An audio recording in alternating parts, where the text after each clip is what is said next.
ආයුබෝවන් මේ වීඩියෝ නරඹන අහන සියලු දෙනාට අනන්ත බුදුගුණ බලයෙන් යහපතක්ම වේවා කියා මුලින්ම ප්‍රාර්ථනා කරනවා. මදකට ආපසු හරි බැලුවොත් අපේ පළමු වීඩියෝවන් කළේ මේ නාලිකාවට විශ්ව කර්ම ගෙදර යන නම තැබූ හේතුව පැහැදිලි කිරීමයි. හේතුව කියා කීවත් සැබැවින්ම හේතු හතරක් තියෙනවා. දෙකක් විශ්ව කර්ම යන පදයට අදාළයි. ඉතිරි දෙක ගෙදර කියන පදයට අදාළයි. දෙවන වීඩියෝ තමයි අද එක. එයින් මෙතෙක් කළ දේත් මතක් කරනවා. පළමුවෙන්ම බුදු පියාණන්ට වන්දනා කරලා මොහොතකට නමුත් සියලු සත්වයින්ට මෙත් වැටුවා. වීඩියෝවේ මුඛ්‍ය අරමුණ දෙලොව සැපගෙන දෙන ගෙදරක් තනා ගැනීමට මඟ පෙන්වීම නිසා මා නිර්මාණය කළ එවන් ගෙදරක ඉදිරි පෙනුම පෙනීමට සැලැස්සුවා දෙවනුව. තුන්වනුව කළේ මේ කෙටි දේශන මාලාවේ අරමුණ සපුරා ගැනීමට පසු කළ යුතු ශේස්ත්‍ර 8 පෙනීමට සැලැස්වීම. ඒ මොනවාද කියන එක ඇහෙන්න සලස්වන්නම්. ඊට පෙර ස්ක්‍රීන් ෂොට් ක්‍රමයට හෝ වෙනත් ක්‍රමයකට එය කොපි කරගන්න. නැතිනම් කඩදාසියක ලියා ගන්න. විශ්වකර්ම ගෙදර තනාගෙන එහි සතුටින් වාසය කිරීමේ වාග්ය උදා කර දෙන නිසා ඔබත් දැනගෙන සිටිය යුතු ඒ ශේස්ත්‍රාට මෙහෙමයි. මෙහෙමයි කියා කීවට පෙනීමට සැලැස්සූ ලෙසින්ම කියවාගෙන යන්නේ නැහැ. නැත්තේ ඒ එක එකක් කෙටියෙන් විස්තර කිරීම මේ දේශනයේ අරමුණ නිසායි. පළමුවෙන් තමයි වාස්තු විද්‍යාත්මක රීති පිළිබඳ දැනුම. මේ කෙටි දේශන මාලාවෙන් වැඩි ඉඩක් දෙන්නේ මේ ගැන කතා කරන්න. ඒකට මෙහෙම ප්‍රවේශ වෙන්නම්. වාස්තු විද්‍යාව අපට ලැබුණේ විශ්වකර්ම දෙවියන්ගෙන් බව පළමු දේශනාවේදී සඳහන් කළා මතක ඇති. ඒ දෙවියන් මේ විද්‍යාව දැනගත්තේ කොහොමද? පුරාණ පොත්වලට අනුව ඒ දෙවියන් දැනගත්තේ මහා බ්‍රහ්මයාගෙන්. බුද්ධ දේශනාවට අනුව බ්‍රහ්මයින්ට තියෙන්නේ අපේ බඳු ඇස් නෙමෙයි. භංග ප්‍රකරණය කියන අභිධර්ම පිටක ග්‍රන්ථයට අනුව බ්‍රහ්මයින්ට තියෙන්නේ දිවැස.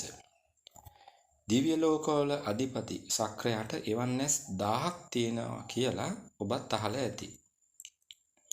දෙවියන්ට එහෙමනම් දෙවියන්ටත් ඉහළින් ඉන්න බ්‍රහ්මයින්ට දිවැස් කොච්චර තියෙනවද? වාස්තු විද්‍යාව ඒ ඇස් වලින් දැකලා සොයාගත්තක් විය යුතුයි.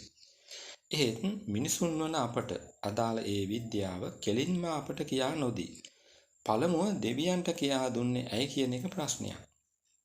ඒ පැනයට පිළිතුරු සොයා ගන්න වෙන්නේ බෞද්ධ දර්ශනය ඔස්සේම පමණයි. බුද්ධ දේශනාවට අනුව මිනිසුන්ගේ ගඳ යොදුන් 100ක් තිබෙද්දිත් දෙවියන්ට පවා දැනෙනවා. දෙවියන්ටත් ඉහළින් ඉන්න බ්‍රහ්මයින්ට අපේ ගඳ කොහොම දැනෙනව ඇද්ද? සංයුත්ත නිකායේ දේවතා දේවපුත්ත බ්‍රහ්ම වැනි සංයුත්ත වලට අනුව බුදු පියාණන් හමුවට දෙවියන්ටත් වඩා අඩුවෙන් තමයි බ්‍රහ්මයින් ඇවිල්ලා තියෙන්නේ. මේ එක පැත්තක්. තව පැත්තකට අනුව කතා කරන භාෂාවත් ගැටලුවක් වෙන්න ඇති. කොහොම නුවණ දියුණු කරගෙන ඉදිරියට ගියත් මිනිසුන් වන අපට වඩාත් පහසු බ්‍රහ්මයින් එක්ක කතා කිරීම නෙමෙයි ආසන්නයේ ඉන්න දෙවියන් එක්ක කතා කිරීම බව ඉතා පැහැදිලියි. මිනිසුන් අතරුණුත් හැම කෙනෙකුටම බෑ දෙවියන් එක්ක කතා කරන්න. පළමු දේශනාවේදී සඳහන් කළා බුද්ධ ඥාන, ඍෂි ඥාන, විද්‍යා ඥාන කියන ඥාන තුන ගැන. එයින් ඍෂි ඥාන තියෙන අයට පුළුවන් දෙවියන් එක්ක කතා කරන්න. අග්නි පුරාණය කියන පෞරාණික ග්‍රන්ථයේ සඳහන් අන්දමට විශ්වකර්ම දෙවි මය කියන ඍෂිට වාස්තු විද්‍යාව ඉගෙනුවේ ඔය කී හේතු නිසා කියන එකයි මගේ විශ්වාසය. මය ඍෂි ඒවා ලියාගෙන තියෙනවා. ඉන් එකක් තමයි මයි මතය කියන ග්‍රන්ථය. ආපු විදිහට ඉන්දියාවේ අදටත් සුරක්ෂිත එහි ශ්ලෝක 3200ක් පමණ තියෙනවා.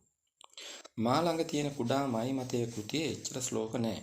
ඒ කෙසේ වෙතත් මය ඍෂි මනුලොවේ ඉන්න පඬිවරුන්ට පළමුව කියා දීමෙන් තමයි සාමාන්‍ය මිනිසුන් වන අපට මේ විද්‍යාව ලැබිලා තියෙන්නේ. බලංගොඩ ආනන්ද මෛත්‍රී ස්වාමින් වහන්සේගේ සටහනක් පළමු දේශනාවේදී පෙනීමට සැලසුවා මතක ඇති. ඒට අනුව නම් දිවස්ලාභී ඍෂිවරු තමයි වාස්තු විද්‍යාව වැනි විෂයන් සොයාගෙන තියෙන්නේ.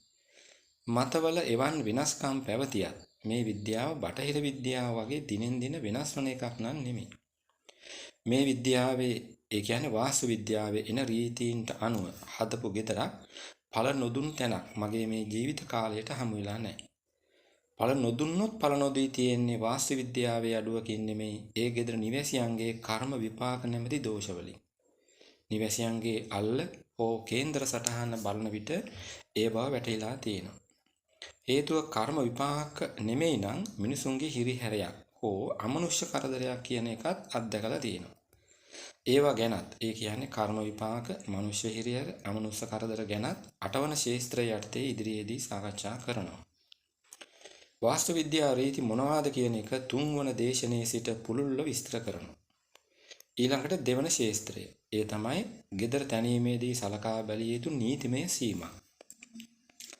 ඒවා ගැන දැනගන්න නම් කියවිය යුතු අනපනත් හා අතිවිශේෂ ගැසට් පත්‍ර ගණනාවක් තියෙනවා. ඊට අමතරව ඒ පළාත් පාලන ආයතන වලින් පනවා ඇති සීමාද දැනගත යුතුයි. ඉදිරියේදී ඒ සියල්ලත් විස්තර කරන නිසා දැන් තුන්වන ශාස්ත්‍රයට යනවා. ඒ තමයි අඩු වියදම් ක්‍රම පිළිබඳ ඇති අවබෝධය. මේ ගැන කතා කරන්නත් බෑ අත්දැකීම් නැති අයට. වසර 25ක පමණ අත්දැකීම් සම්භාරයක් සමගින් මේ ගැනත් ඉදිරියේදී විස්තර කරනවා. තෝරාගත් ශාස්ත්‍ර 8හි 4 වෙන්න ඊළඟට. ඒ තමයි ගුණගරුක නිර්මාණශීලී වාස්තු විද්‍යාඥයෙකු සොයා ගැනීම. වාස්තු විද්‍යාඥයා අද භාවිතයේ එන BSc නාමය යටතේ බටහිර දනුමැති කෙනෙක්ම විය යුතු නෑ. නිදසුනක් තමයි කොන්ක්‍රීට් වලින් විශ්ම කර්ම වැඩ කරපු කුලසිංහ මැතිතුමා. එතුමාට මහ ලොකු බටහිර දැනුමක් තිබුණේ නෑ. ඒ කරපු විශ්මිත දේවල් නිදසුනක් තමයි එතුමා අතින් බිහිවෙච්ච කළුතර මහා චෛත්‍යය. වාස්තු විද්‍යාඥයෙකු සොයා ගැනීම ගැන කතා කළ යුත්තේ ඒ නිසාම නෙමෙයි. තවත් හේතු තියෙනවා. එකක් තමයි අපේ ඉදිරි මුළු ජීවිතේම මේ කියන නිර්මාණකරු අතරපත් වීම. ඔහුට හෝ ඇයට පුළුවන් ඒ මුළු කාලයම අපායක් කරන්න හෝ දෙව්ලොවක් කරන්න. ඒකට දායක වෙන අනෙක් පිරිස තමයි ඊළඟ ශාස්ත්‍රය. කවුද? ඒ තමයි ගෙදර හදන අය. හදන්නේ කවුද? හදන්නේ මේසන්, වඩු වැනි වෘත්තිකයන් හා කොන්ත්‍රාත්කරුවන්නේ. ඔවුනුත් හැකි පමණින් හඳුනා ගන්න වෙනවා. නැතිනම් ජීවිත කාලෙම විඳවන්න ඒකත් හේතුවක්. දැන් 6 වන ශාස්ත්‍රය. ඒ තමයි ඉදිකිරීමට ගන්නා ද්‍රව්‍ය පිළිබඳ ඇති දැනුම. වාස්තු විද්‍යාඥයාගෙන් හෝ ඉදිකිරීම කරන අයගෙන් මේ දැනුම ලැබුණත් අද තියෙන්නේ බුදු පියාණන් හැර කිසිවෙක් විශ්වාස කරන්න බැරි කාලයක්. ඒකයි ද්‍රව්‍ය ගැන දැනගත යුත්තේ. ඉදිකිරීම ආරම්භ කොට සතුරුදායක ලෙස පවත්වාගෙන යාම තමයි 7 වන ශාස්ත්‍රය. මේ ශාස්ත්‍ර 7ම ගේ තැනීමට අදාළ ඒවානේ. ඉදිකල පසු ඒ ගෙදර පදිංචි වී සතුටින් කල් ගෙවීමට දත යුතු දේ ගැනත් කතා නොකළොත් ලොකු අඩුවක් වෙනවා. එහෙම කියන්නේ සිය ගණනින් කර ඇති නිවාස පරීක්ෂාවන්ගෙන් ලද අත්දැකීම් හොඳ නැති නිසා. ඔය තමයි සමස්ත කෙටි දේශනමාලාවේ සාරාංශය.